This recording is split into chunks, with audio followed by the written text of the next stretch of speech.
在众人的一番推销下，车主最终同意以40美分的价格接受他们的帮助。不过，为了防止排气管进水，这片防水的塑料纸需要另付5美分，折合人民币3毛钱。8个人护送一辆摩托车，他们会平分40美分，也就是不到3块钱人民币。没能挤占到推车位置的伙伴，只能等下次了。这次他只能眼巴巴地看着同伴们赚这笔钱。雨越下越大，摩托车有被洪水冲走的风险。如果这里的水再深一点，他们就只能抬着摩托车过河了。随着水位不断上升，过路价格也水涨船高。这位摩托车主需要支付80美分的报酬才能得到帮助。早上8点钟，他们已全身湿透，虽然收获颇丰，但此刻气温只有10几度，他们无法继续忍受寒冷，决定先回去热热身子后再回来。比起温暖的火堆，大家此刻更迫切的是分享收获。本福德会根据参加劳动的人头平均分配报酬。这名蓝色上衣少年因为今天没有抢到活，所以分到他手里的钱又被要了回来。但本福德最后还是分给了少年5美分，其他人也都得到了属于自己的那一份报酬。虽然得到的钱并不多，但大家都很开心。每一个为生活努力的人都值得被尊重。本福德家里虽然简陋，但大家其乐融融。每年雨季来临，大家都失去了收入来源，推车赚到的这笔钱来之不易，更显得弥足珍贵。身体暖和一会后，本福德将会冒雨重新回到路上工作。在世界降雨量最多的10大城市中，利比里亚共和国的首都蒙罗维亚以5131毫米的平均年降雨量摘得桂冠。这座城市受到风的作用和一些洋流的因素影响，每年的降雨量都非常大，是西非海岸乃至全球降雨最多的地区之一。从首都蒙罗维亚距离格林维尔港全程300多公里，此刻福法纳依然颠簸在这条运输线上。从前一天出发到现在，他只在途中堵车时短暂休息了2个小时，但他的旅程却远未结束。连日的降雨使得道路湿滑泥泞，水坑遍布。每当遇到较深的沟壑，乘客们都需要下车徒步，只有减轻车身重量，福法纳的皮卡才能顺利通过。旅途艰难且漫长，乘客们也忍受着颠簸、饥饿和疲劳，抱怨的声音越来越多，带着孩子的母亲更是感到备受煎熬。福法纳为了平息乘客们的不满情绪，也是为了让大家感到放心，他刻意表现得悠然自得，并炫耀着他的驾驶技术。但在这个路段上，并不是每个人都这么幸运。在福法纳后面几公里的一辆皮卡车就遇到了麻烦。虽然坡面并不算陡峭，但是由于超载和发动机过热，这辆4驱皮卡正在逐渐失去动力。即使有乘客们帮忙推车，但是收效甚微。一番折腾后，这辆老皮卡终因不堪重负而选择了罢工。司机莫里斯打开引擎盖后，里面不断冒着烟，这是发动机过热引起的，他必须给发动机降温才能恢复动力。为了这桶水，他徒步走了5公里。不过能救活这辆老皮卡，付出一些辛苦也是值得的。冷静下来的发动机瞬时恢复了往日雄风。从这里开始，接下来的旅途中需要经过很多没有桥梁的河流，经常会有车辆被困于河中，而脱困的办法就只能等待水位下降。前往格林维尔港的这条运输线充满了挑战，司机和乘客都承受着精神和肉体的双重折磨。虽然大家都急于赶路，但迟到不可避免，因为这里的道路状况实在太糟糕了。福法纳说，在这条运输线上，他每次都能顺利抵达目的地，这是因为他不但拥有一辆性能优越的4驱皮卡，而且他还具备精湛的维修技术和丰富的经验。不过就在这话刚说完，麻烦就找上了他。由于利比里亚的汽油品质较差，所以发动机很容易积碳，这会导致过滤器堵塞。此刻他的老皮卡失去了动力。本福德对于这样的故障驾轻就熟，稍作清理他便解决了这个问题。但因为电瓶老化严重，电量不足，导致这辆皮卡车无法成功启动。好在有乘客的帮助，通过推车打火的方法，他们再次启程。这辆车风雨无阻，已经陪伴福法纳跑了10年。他对老皮卡的了解甚至多于家人，并毫不掩饰地说，比起妻子，这辆皮卡车更重要。因为失去了皮卡，他就会失去收入来源，那妻子也会离他而去。乘客们对他的说法不置可否，若有所思。随着旅程的推进，目的地格林维尔也近在咫尺。乘客艾格尼斯历经3天的艰难旅程，此刻终于得到了解脱。家人们给了他最温暖的拥抱和欢迎。艾格尼斯这次去首都蒙罗维亚进了一批货回来零售，所以他需要多支付一些车费。福法纳也再次启程，因为天气多变，他想趁着雨势不大，尽快赶回蒙罗维亚，以免夜长梦多。其他乘客也会在剩余几公里的途中陆续到站下车。艾格尼斯是村子里为数不多的商人之一，这次他从父亲那里借了一些钱，从首都买回一批中国制造的漂亮人字拖。这个样式的拖鞋目前是村子里最受欢迎的，他打算以5美元一双出售，进价是2美元。他希望能尽快还上父亲的钱，然后自己也能赚一点。顾不上旅途的劳累，安顿好孩子以后，艾格尼斯便上村子里出售他的人字拖。这是一个距离首都300公里外的偏僻村庄，村民们几乎很少有人能买得起一双新鞋。不过艾格尼斯可以根据顾客在村子里的信用度，适当给予优惠或者分期付款，但还是要首付一部分。这批人字拖是从首都买回来的，而且还是进口货，所以很受村民们欢迎。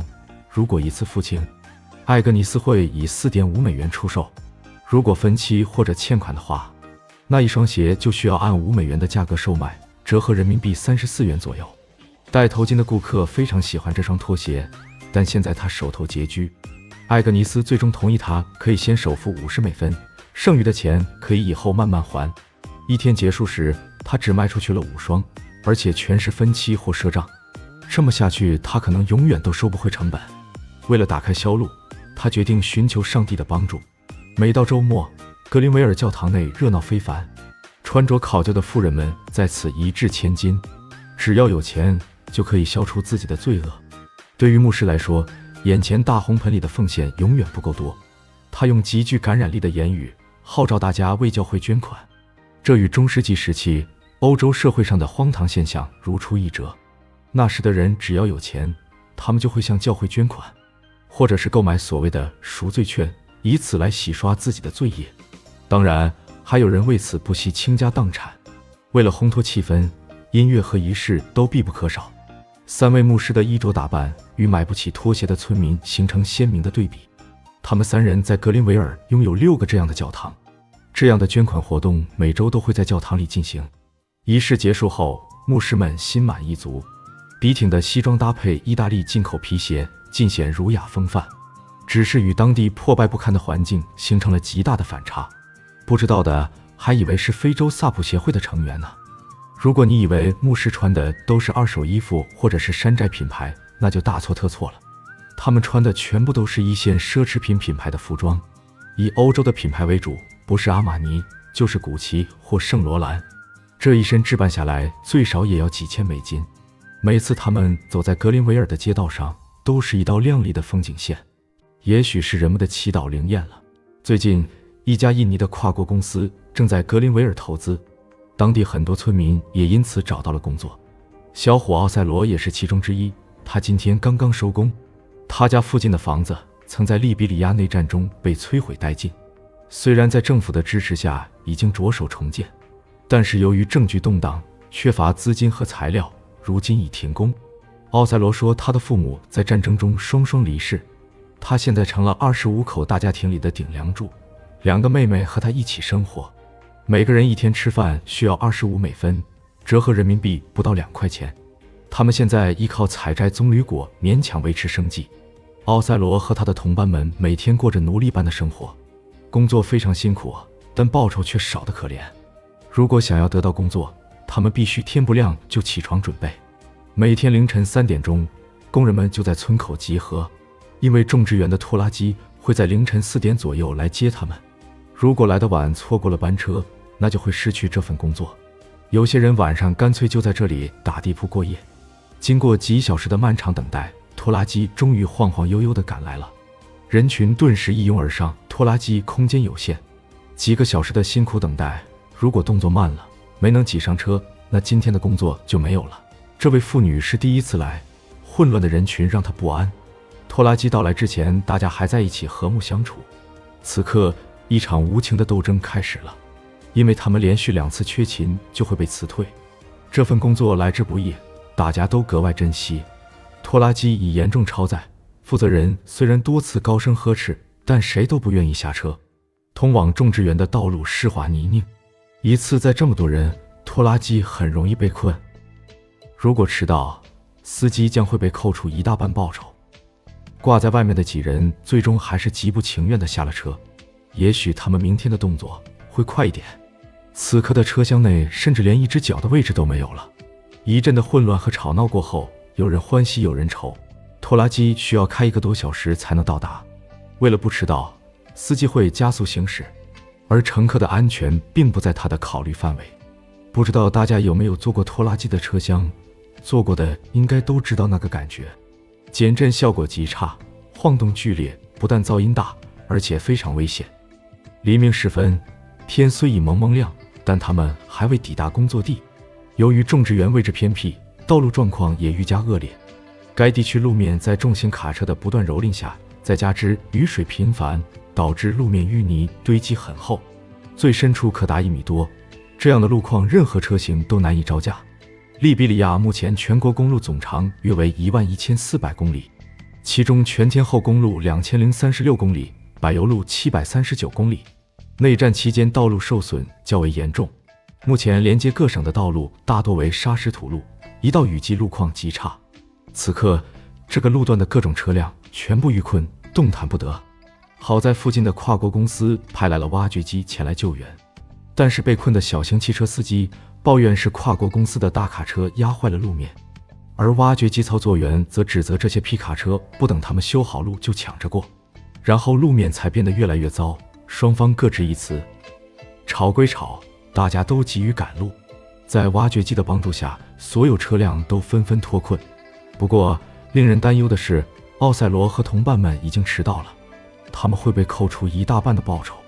这家跨国公司目前已经砍伐了20万公顷的森林，然后再种上经济效益更高的棕榈树。5年后，他们可以从收获的果实中榨取棕榈油。棕榈油是世界上生产量、消费量和国际贸易量最大的植物油品种，与大豆油和菜籽油并称为世界3大植物油，拥有超过5000年的食用历史。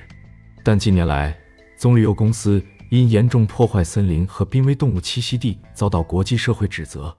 这家印尼跨国公司的种植园目前雇佣了1500名工人，他们每天的报酬是2.5美元，折合人民币约为17块左右。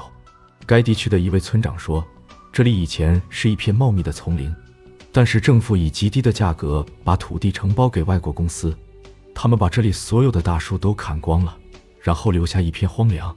直到现在，利比里亚的 GDP 和人均收入依然全球垫底，失业率也高得吓人，贫民窟一眼看不到尽头。